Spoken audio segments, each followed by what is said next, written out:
One of the main reasons why I opposed Hillary Clinton becoming president during the last US elections was that she was going to try to remove Assad and start a war with Russia.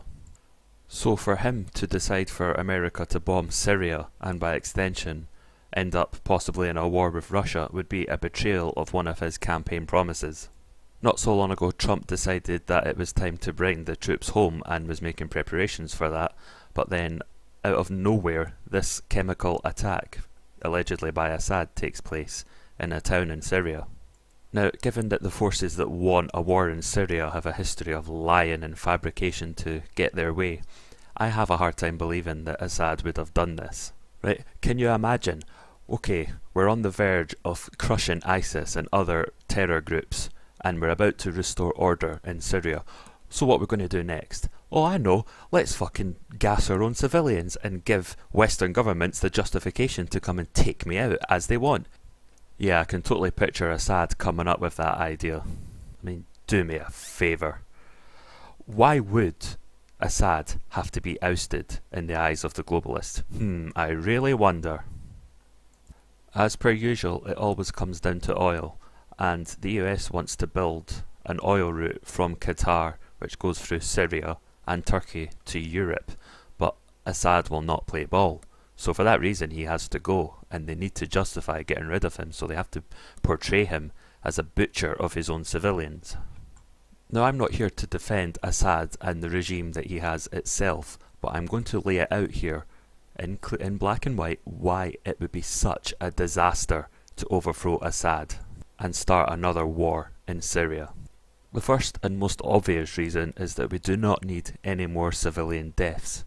This part of the world has seen more than its share of civilian deaths done by stupid wars that don't serve any great purpose for the world as a whole. The second reason is that it's almost certain that an Islamist government will form in the stead of Assad's regime if we take Assad out. Just look at Libya and Iraq as examples of dictators being removed only for things to become a lot worse. And there is no chance that you can impose Western-style democracy on this part of the world. It's just too volatile. An Islamist regime will take up the arms and become much more oppressive than Assad's regime could ever possibly become. The third reason would be that a war in Syria would be a renewal of the migrant crisis here in Europe and possibly North America as well.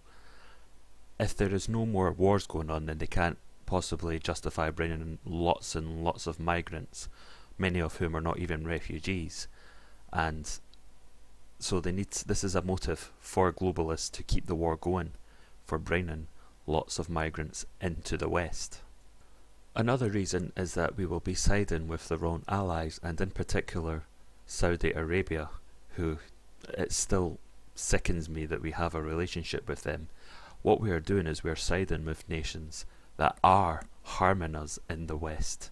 And Saudi Arabia, by sponsoring mosques all over Europe which are run by Wahhabi fundamentalists, are causing great divisions in our society, and it's them who have been, along with their neighbours as well, who have been funding terrorist groups all over the world. They are the root of this problem that not many people are talking about. So being on their side shows that we are indeed on the wrong side in this conflict if we do go into war. Another reason is that we will be going up against enemies that are not a threat to the West. Countries like Russia and China and Assad's Syria are not a threat to the West, at least if we're not provoking them and not going to war with them, whereas Saudi Arabia, Qatar are threats to the West, as I explained in the previous point. Tony Blair wants us to remove Assad. That's a reason in of itself. He is a fucking evil cunt, and if he says do something, the right thing to do is the opposite of that. So fuck him. And lastly, of course, it could be the beginning of World War III and potentially a nuclear holocaust. It's not because of the Syrian regime's deeds that the West wants to intervene, because if it was due to wrongdoings by governments, then Saudi Arabia would surely be near the top of the fucking hit list. Saudi Arabia are bombing the fuck out of Yemen, yet our governments do the square root of fuck all about it. Because of that oil-soaked money, that's what it's all about.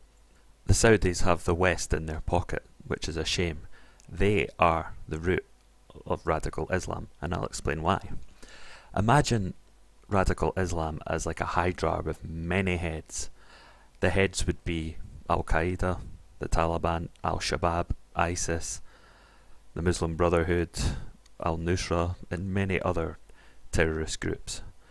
They get their funding from the likes of Saudi Arabia, Qatar, and I'm not sure if the Emirates do it as well, but I know that the front two have definitely got a history of doing it, and we don't do anything about it in the West because we're too interested in the oil money.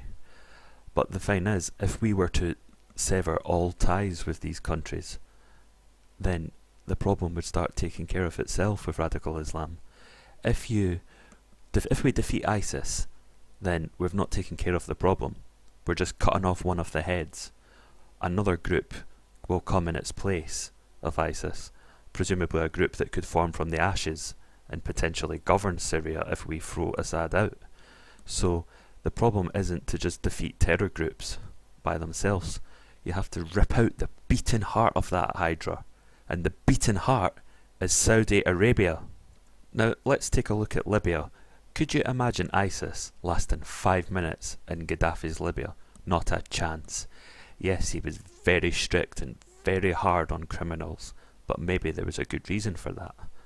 He had to put in these laws in place to stop terrorists from brewing in Libya.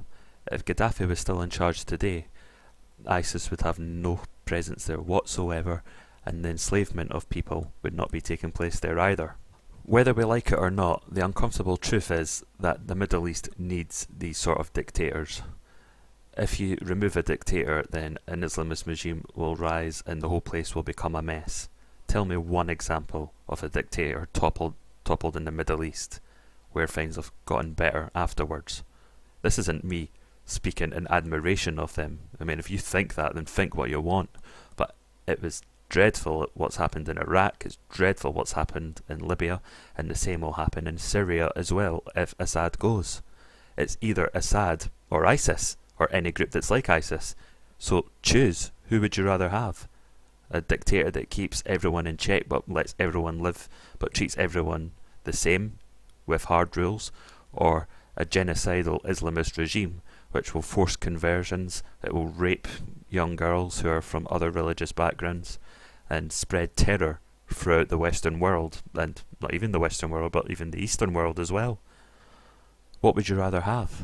Brutal Middle Eastern dictators is a cross we're going to have to bear if we want to stop Islamists from gaining influence and causing havoc. If the West does bomb Syria, then people like Tony Blair, Hillary Clinton and other globalist snakes will be absolutely delighted because this is what they want. It will just be a massive fuck up on so many levels. It will have dire consequences all across the world. It will have consequences in the Middle East, obviously. It will have consequences here, because if we don't get fucking nuked to oblivion, we'll have another migrant crisis which will have integration problems, and it will be unsafe in Europe still.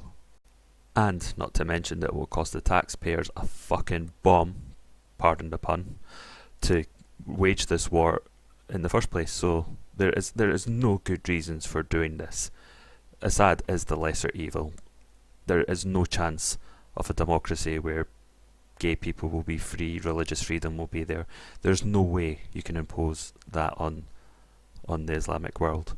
I do believe that if we stop palling about with the Wahhabi states like Saudi Arabia, I believe that Middle East will self-secularize in time, in its own time, not with us forcing it, and that will be the better way to do it. But Assad is closer to being secular than most other places in that part of the world, so it's better for Christians if he stays in, and it's better for different branches of Islam if he stays in. So Syria, just don't fucking do it. And Donald Trump, as it stands, he is sinking in the swamp that he promised to drain, and I really hope that I hope if he is playing 4D chess, then I hope he just fucking makes that move and just says, okay, we're not going to do it.